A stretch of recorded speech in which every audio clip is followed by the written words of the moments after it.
Hi, it's Monday, November 3rd. My name's AnthonyMaloley. I'm a prospective political candidate trying to make a difference in Omaha, Nebraska.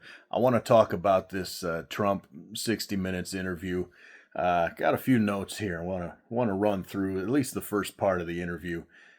So we're reminded at the beginning that Trump was suing CBS because apparently when they edit an interview of Kamala Harris, that causes him millions of dollars in damages, even though he won the election. And so they say, okay, we'll pay you millions of dollars. So apparently he got his bribe from CBS or their parent company or whatever. But there's been changes at CBS and 60 Minutes, so I don't entirely trust them anymore. Kind of the same way I've been pretty wary about ABC lately too. Things are not good. We've got too many rich people pulling too many puppet strings in our society. It's disturbing. So I'm greatly favoring NBC News nowadays, or hopefully PBS NewsHour isn't corrupted yet. But anyway, so after that disclaimer about how they paid Trump millions of dollars and now they're interviewing him, Nora O'Donnell, she mentions the government shutdown. And Trump says, Democrats' fault. She says, what are you doing to end the shutdown? And he says they have to keep voting. That's some good leadership there. And then he rants about how Democrats are bad, they're crazy, and the Democrats have to vote. Okay, so you don't have to give the Democrats anything. You just demand that they give you what you want without having to negotiate. Because, having a small majority gives you 100% of the authority, apparently. But apparently it doesn't because the government's shut down. So maybe they ought to negotiate. She mentions how the Democrats what they want is Biden's enhanced Affordable Care Act subsidies. He enhanced subsidies using COVID as an excuse and then kept the subsidies for years after COVID. I mean, COVID's still with us, but, it's not an emergency anymore. But Trump's reaction is Obamacare's bad. I tried to fix it, but they didn't let me. He said, if they let the country open, then we'll fix it. We'll get together and we'll fix it. Like, oh, okay, that's a good plan. We've heard how he's going to fix healthcare before, and she asks him about that. And she says, "Will you put forward a healthcare plan?" He says, "No." Then he says, "We can make it much less expensive." Okay, sure, Trump, sure. The Republicans are going to always say that it needs to be private health insurance because private health insurance means corporations are making lots of money, and that's what Republicans want. That's their whole deal. So Republicans will never, ever produce any kind of health care plan that's better than Obamacare. Can't be done. I mean, it could be done if their goal is reducing expenditures of the government, but that means fewer Americans are going to be able to afford health care, and that's going to stink. Anyhow, real Obamacare had a public option that they removed before they passed it. That public option was nonprofit. It would have outcompeted the for-profit ones. Anyway, I hope people know this story. Sometimes I feel like I'm repeating things till I'm blue in the face, and maybe I'm just an idiot repeating things that everybody knows. But I don't think people do know. I think people forget, and young people never hear it in the first place. Anyway, Medicare for all would be better. So anyway, he lied that he was going to make health care less expensive if only the Democrats will reopen the government. And she asks him, well, where's your plan? And his response is, they want to give money to prisoners, to drug dealers, to all these millions of people who crossed Biden's open border. He's so incompetent. Then Nora asks him if those subsidies are not extended, many will see their premium cost double. He says, we can fix it, Nora, but I'm not going to do it by being extorted by the Democrats. He's just the greatest negotiator in the history of humankind, isn't he? What a great deal maker. It's pathetic. It's so sad and so disgusting. It's embarrassing. I mean, we're never going to get our credibility back from the other countries in the world. This sabotage of free trade with Canada is probably the dumbest thing any president ever did. It's unbelievable how far we've fallen for this flim-flam artist. And wishful thinking Republicans is why we're in this situation. Anyway, he says he's being extorted by the Democrats.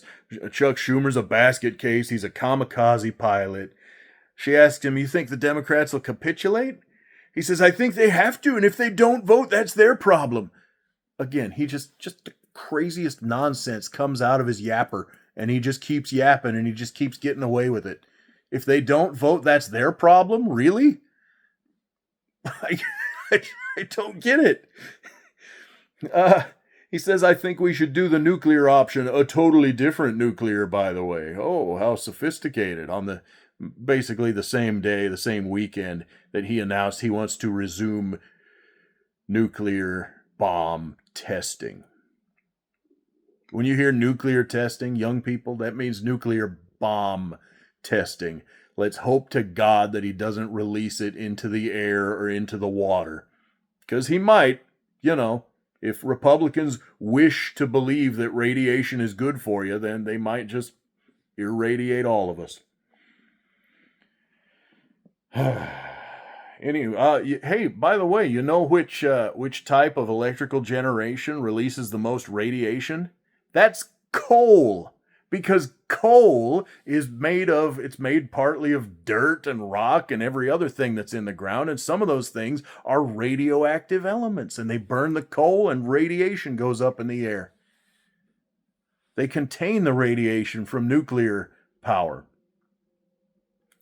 Coal is disgusting, and coal is more expensive than solar, and it's pathetic that these people are still stuck on coal. It's because they're pandering for votes in West Virginia and maybe Pennsylvania and wherever the hell else they mine coal.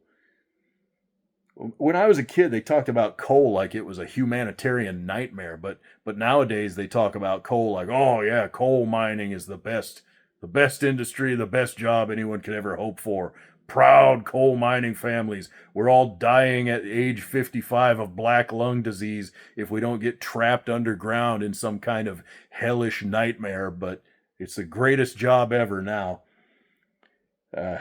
Anyhow, where are we at?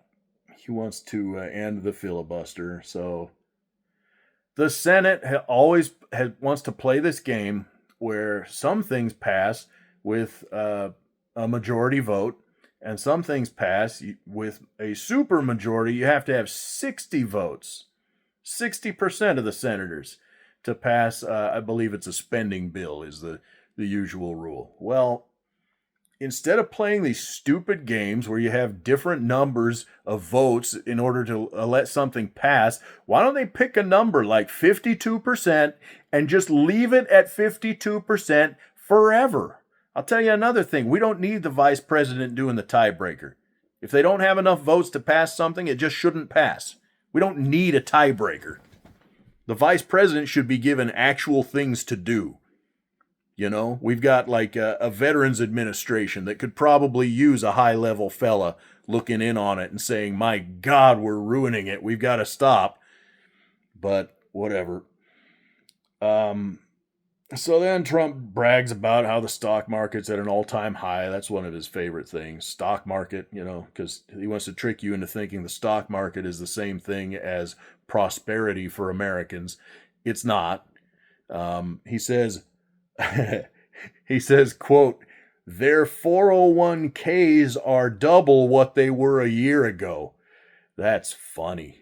That's really funny. And he's so not aware. He lacks self-awareness to such an extent. He didn't stumble on that. He didn't hesitate on that. He proudly proclaimed it. Yeah, your 401k has doubled since a year ago. Sure, Mr. Trump. Jackass. She says to him, well, grocery prices have gone up. There's inflation. And he says, no, you're wrong. They went up under Biden. Right now they're going down. So prices are going down.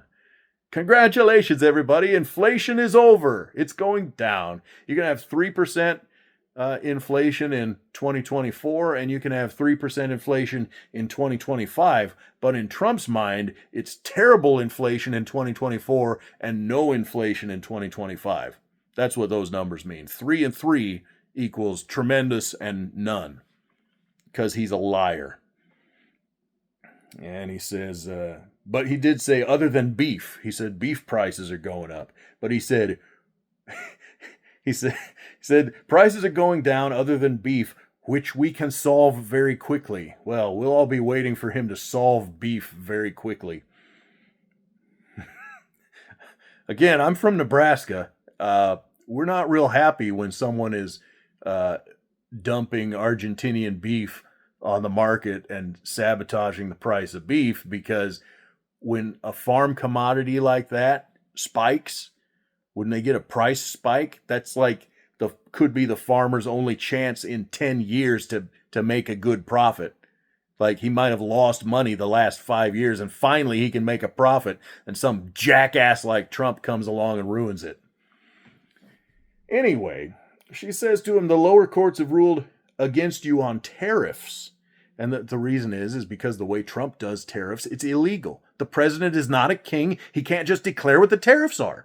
And you should have known that up front, but he figured he could get away with it, so he figured he'd try it. Okay, and shame on Congress for letting him do it. They should have stopped him. They knew it's their authority, but they just want to look like they're good little Trump servants, so all the Trump zombies will keep voting for him.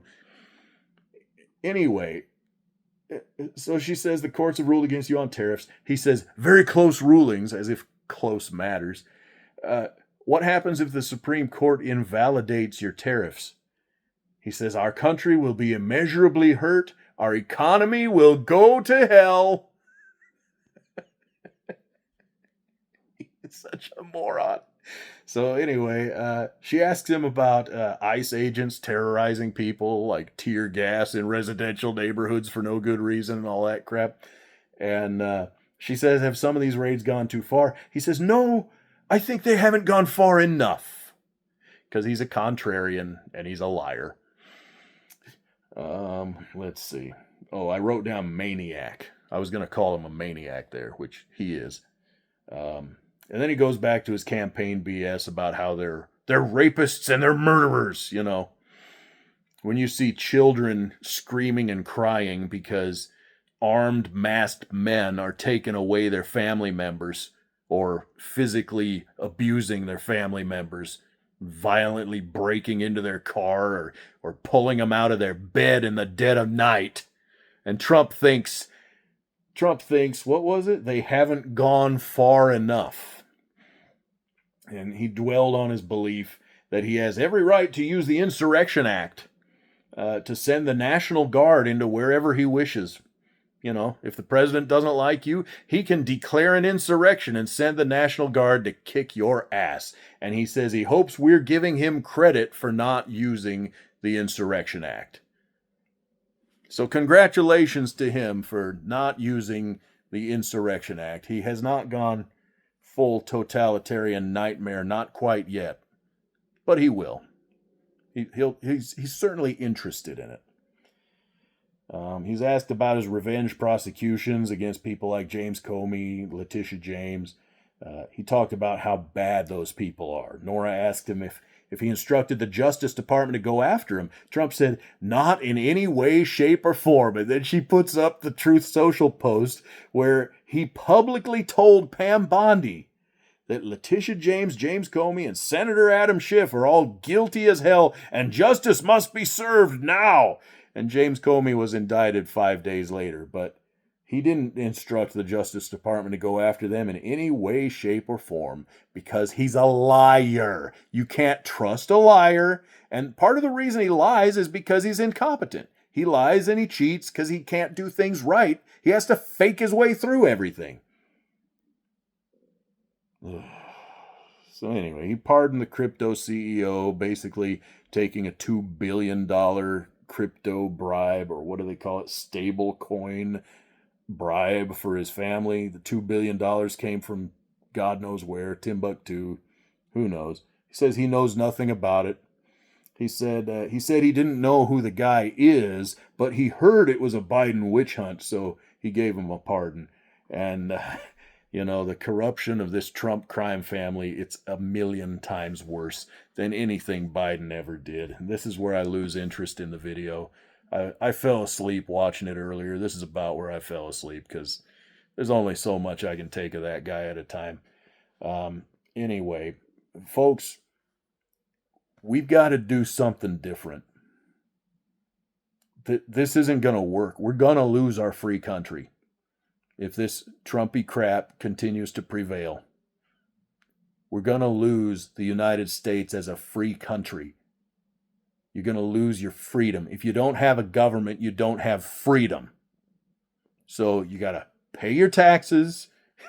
You got to be somewhat concerned about politics. You got to get somewhat involved, at least vote against some Republicans. If we're going to have a hope of making it through this, Trump is a Hitler wannabe, except maybe without the Holocaust. But, Hitler was still pretty damn bad, even without the Holocaust. I don't know. We got trouble. Something's going to change. Something's got to change. I recently, I went to a No Kings protest, and I was trying to talk to people and trying to give people my card and encourage people to, hey, check out my website, check out my blog, friend me on Facebook. We got to do some things different. We've got to, we're going to have to encourage Republicans to separate their religion from their political party because they think it's one and the same now. They think if you're a Democrat, you're a Satan worshiper, when Trump is the most devilish thing we've seen outside of a serial killer. I don't know, folks. Something's got to change. Check out AnthonyMaloley.com. Check out my blog, which is at Blogspot, also called Anthony Maloley. I'm on Facebook. Yeah. Thanks.